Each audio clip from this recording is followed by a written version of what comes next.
Hey guys, Brandon here, and this is the R1T from Rivian. Just got this yesterday, and just want to show you my first impressions. So first of all, it's really difficult to show. So this is the launch edition quad motor large pack, which I think is rated at 300 or so miles or something like that. And this is the launch green color, and it's really difficult to kind of show what this color actually is, because in the shade it's quite a bit darker, and in the sun it's quite a bit lighter. So I would say, see if I adjust it to right here, that's about true to color, I would say. But then when the sunlight is bright on it, it's like a little more mauve or something like that. Anyway, I'm really enjoying this. So first of all, this thing looks beefier in person than it does, let's see if I can get the aspect ratio, than it does in pictures. Most people have like wide angle shots, and that just doesn't do this justice because it kind of distorts the proportions. So it's kind of hard to show, like, I don't know, just how trucky it looks like. It looks more cute in pictures, but in person it has a very kind of tundra truck, but kind of tamed feel to it. So anyway, and I have the off-road tires. How big are these? 20-inch rims. I can't remember. I think they're 33-inch tires or something. Should say somewhere on there, right? Let me know in the comments if you see it. Scorpion. Okay, well, anyway, they're nice. Of course, it's got the typical Rivian front.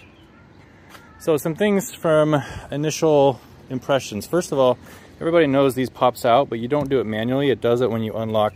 But the thing is, these are not vertical. They're actually slightly tilted up, so that when you grab it and you pull, and then it's like a clicky mechanism. It feels about right. So they're not like vertical, and you're not holding an edge. It's actually pretty comfortable. I kind of don't like that when the car is unlocked, you can't retract these in, which eventually somebody's going to hit their head on this, or one's going to get knocked off. Anyway, I love the frame doors. I like not having frameless doors. No air noises here or anything like that. And also, the door has a super good feel. It's not too heavy. It's got that two-phase. It's actually not as good as in the driver door, but the passenger door, which is even lighter, you can feel it lock into position there. And then the second one, and then the closing sound. It's not metallic at all. It's not rattly at all. It just feels really good. The ingress, so this height is 42 inches, spanning from there to there, from the base up to the top. And that's the same as the opening, roughly, in the Model X. But the interesting thing is, I'm gonna zoom out here. But so this vehicle is pretty high. So when I'm stepping, and I'm 6 feet tall, I'm stepping up into this vehicle, which I like. I like not having to go down on a vehicle like in the Model 3. I have some back issues, so not having to like squat down and twist like that is nice. But then once I'm like here, I'm like, so I'm jumping up and then also down, because my head's gonna hit like this. So it's actually kind of a tight space, and the reason for that is because the floor is high. And the floor is high because the base is thick, because there's a really fat battery pack. So a lot of people don't realize like how much more vertical leg room you have, or foot room you have, in an ICE vehicle, because there's no battery under here. So the floor is much higher, which raises your knees up, but that's okay. I did want to mention the pedals. So these are gonna collect dirt like crazy.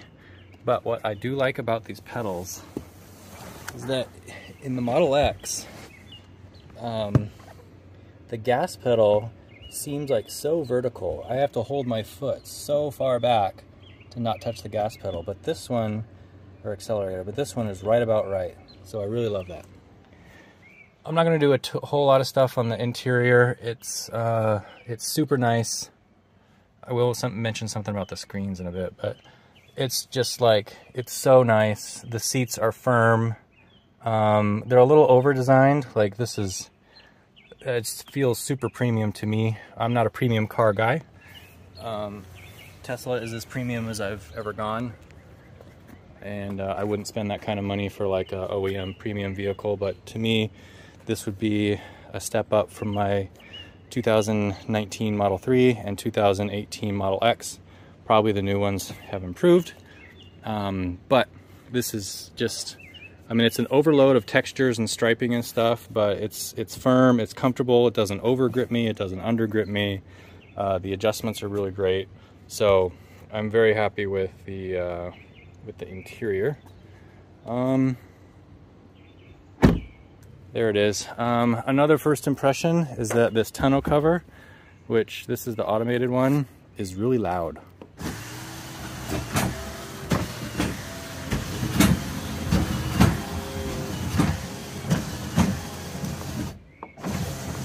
Whoops. Oh, it's reversible. Also, I was asking the delivery guy, I was like, this seems like it could attract a lot of dirt and get stuck in these grooves. And he's like, yep, it can. So that's something to be careful of. It's probably a better idea just to leave it open. Anyway, and then on the tailgate, there's no button under here or anything. The tailgate button is here, which is automatic for down, but manual for up. Well, it's supposed to be.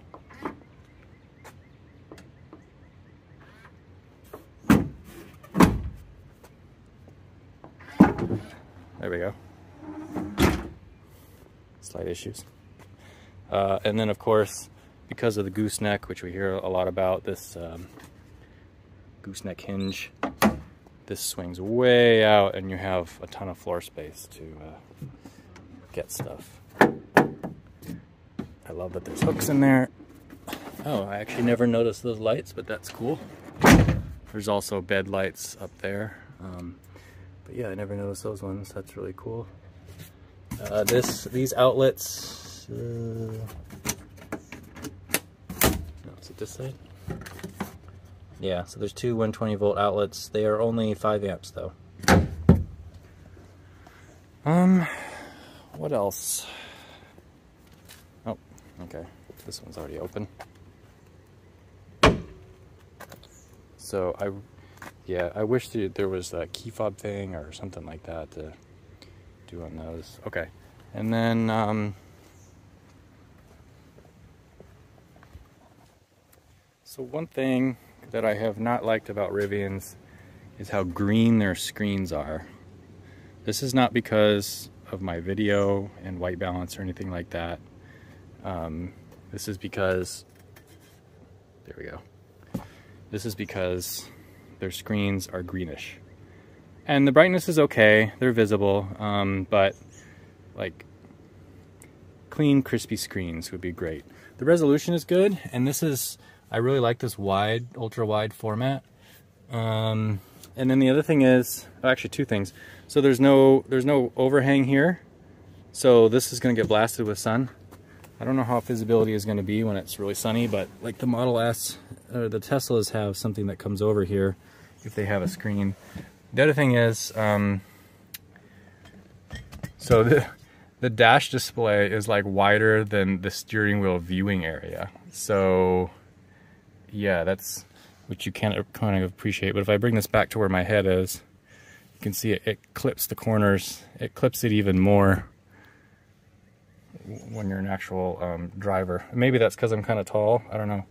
But yeah, so a little bit of wasted screen space there. What else? Everything else is kind of here or there. This is the key fob, which everybody knows about. And it's cool because it's a carabiner, super easy to clip onto stuff, which is awesome. And then you'll notice here, hold on, I actually have the wrong one.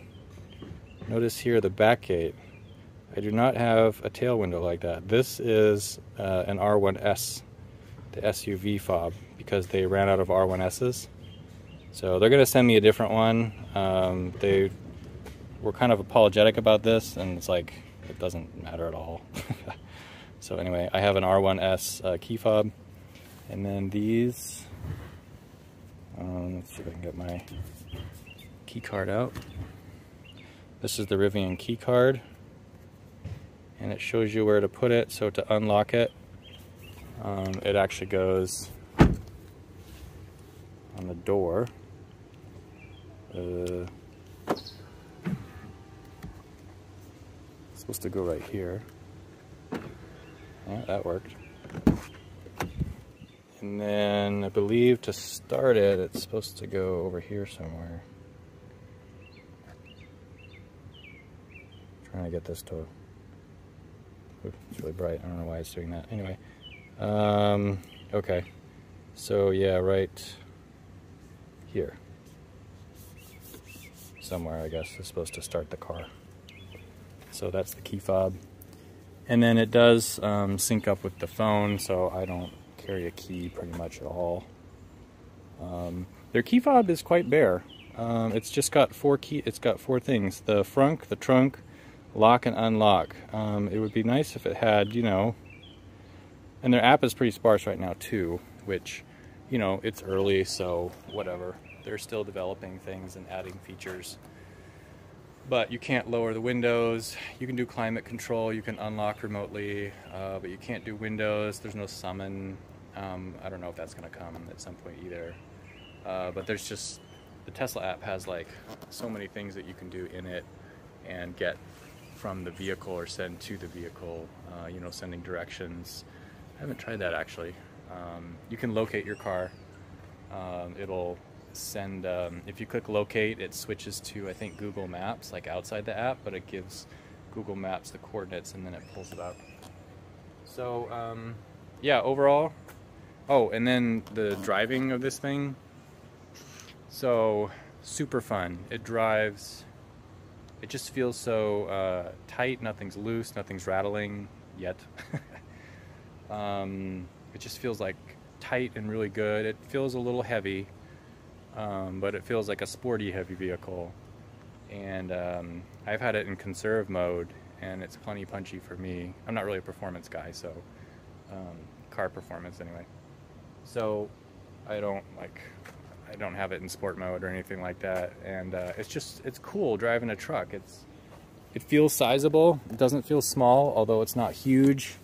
And the grill, or not the grill, but the hood line, or what would you call it, like kind of like a cityscape, but there's a little bit of sculpture there, which is really great.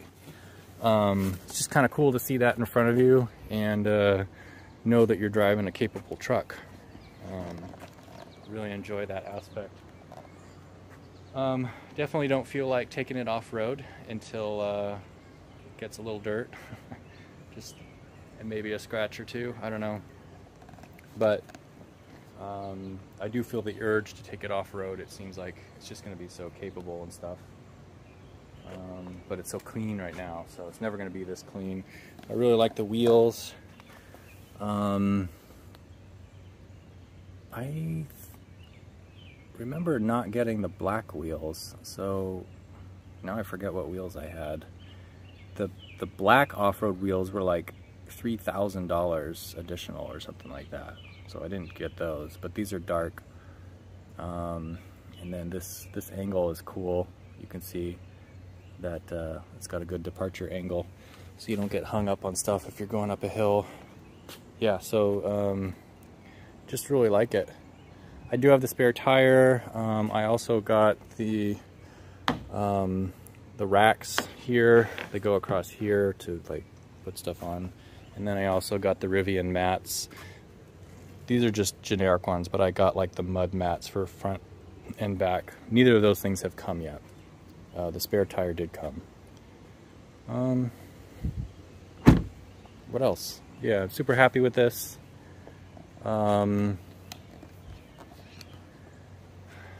Rivian is honoring its original reservation price, which is really going to damage their financials.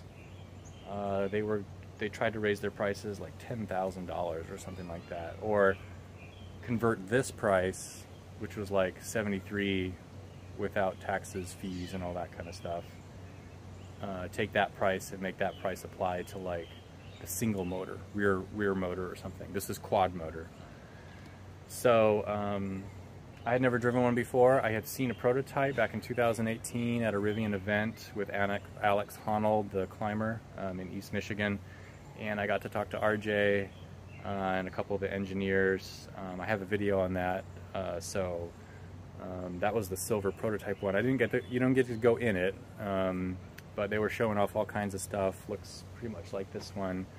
So that was pretty cool. But other than that, I did not see the vehicle and or ride in the vehicle, and I'm super happy with how it feels. And I'm saying all that because having driven in it and stuff, I would probably still buy it even if it was 10,000 more, I think. Yeah, and they do qualify right now for the federal tax credit, so that helps. But it is a very expensive vehicle, but it is a very premium vehicle right now. Hopefully they can maintain that quality. Hopefully they can maintain their level of service. It feels a lot like early Tesla, where, like, you know, they just kind of bend over backwards. I've had good experiences with Tesla service even now, but you know, back in the day when it was more mobile service and they really catered to their early adopters, that's what Rivian is doing now, which is not sustainable because that's a very expensive model to go through. But they've got premium service, they've got a premium vehicle that just feels premium inside, and so they do need to raise their prices, and but people will buy this product. People that can afford it will buy it, and I think their brand will be strong. They'll have good, their product represents their brand very well. So if they can get their production and stuff good and, you know, tight, and handle their costs and stuff, then this will be a winner. Especially once they come out with the R1S, the SUV. Same architecture, it's just got a cover and a third row of seats, which would be awesome, but I went for this one because I wanted something a little earlier. Oh, I didn't notice this is hollow right here. Basically guides air. Tons of cameras, by the way. This has a bird's eye view, which is really great. There's a camera there. I think there's two yeah, there's a camera there, there's a camera there, there's a camera there. There's the one that's on the hood, I mean the thingy, the windshield. And there's one back here. I haven't been counting. There's the one there, I think I already said. There's one up there, and then there's one back here. Their backup display is not as it's not as high resolution as Tesla's, I don't think, but it actually seems smoother to me, which is something that kind of bothered me in my Model 3, is that the backup camera was a little bit jerky, and I really don't like any lag when I'm trying to see backwards. You need to have instant feedback, visual feedback. So I'm really glad that even if their cameras aren't the highest quality, but it's at least smooth. And so far the screens also are pretty snappy. That's also pretty important to me as a user experience. And hopefully that stays that. My experience with like computers and displays is it seems like they slow over time. So we'll see how Rivian's does. Yeah. There's lots of reviews with other items about this truck. Obviously there's the flashlight that everybody talks about hidden in the door. There's the Bluetooth speaker that pops out and you can use for parties. There's tons of storage space. Obviously there's the cargo tunnel, and then also this part of the seat. Whoa. Flips up here, and you've got, it doesn't flip out on that side, that's where the subwoofer is. Oh, we got a lot of cottonwood stuff. These back seats are not adjustable, which is interesting.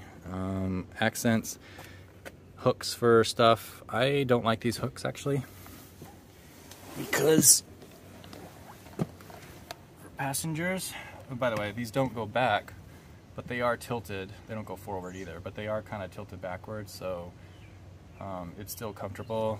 I've got plenty of leg room, and the front seat here is adjusted so that a tall person like me can drive comfortably.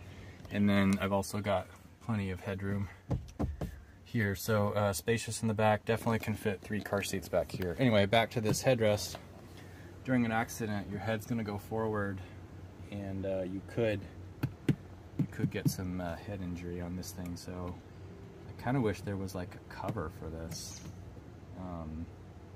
This seat is not tested in forward collisions with like crash dummies, so sometimes the designers don't think about that. There's a display back here, but all it does is this. It does climate controls. There's no music controls, at least as of yet. So basically, like, instead of a screen, they could have just had like some cheap hard buttons. But they might, I don't know, maybe they'll increase the functionality of this with updates. One thing I did not know until I got the vehicle was that the front seats have active cooling. So that's really cool. I've never had perforated seats with cooling, except in a minivan that we recently rented, and I was like, wow, this is amazing. And so I'm excited to have that. That's really cool. Yeah, I can't think of anything else to say. I'm pretty happy with it. Not looking forward to the first scratch or stain or tear or whatever happens, but it's a truck, so it's so nice to have something with a bed to carry stuff around. So yeah, those are my initial impressions. I'll do some drive stuff, hopefully sometime, do a video on, I don't know, just driving, and also the Driver Plus stuff, which I tried to use it on the freeway, but I guess the curves were too intense for it or something, so it didn't do it. It wouldn't engage. I'm sure that will improve over time. Anyway, so this is really long, this video, but thanks for watching, and stay tuned for more eventually. I know it takes me forever nowadays to get around to videos, but anyway, I'll see you in the next video.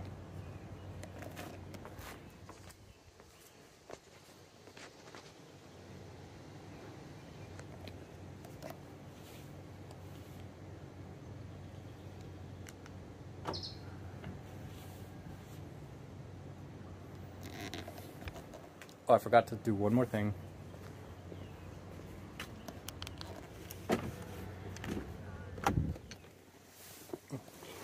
I really like the blinker sound.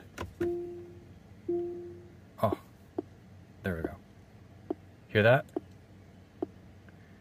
It's not a beep or a click. It's almost like a tap or a heartbeat. So I really like that. Okay, video's over now.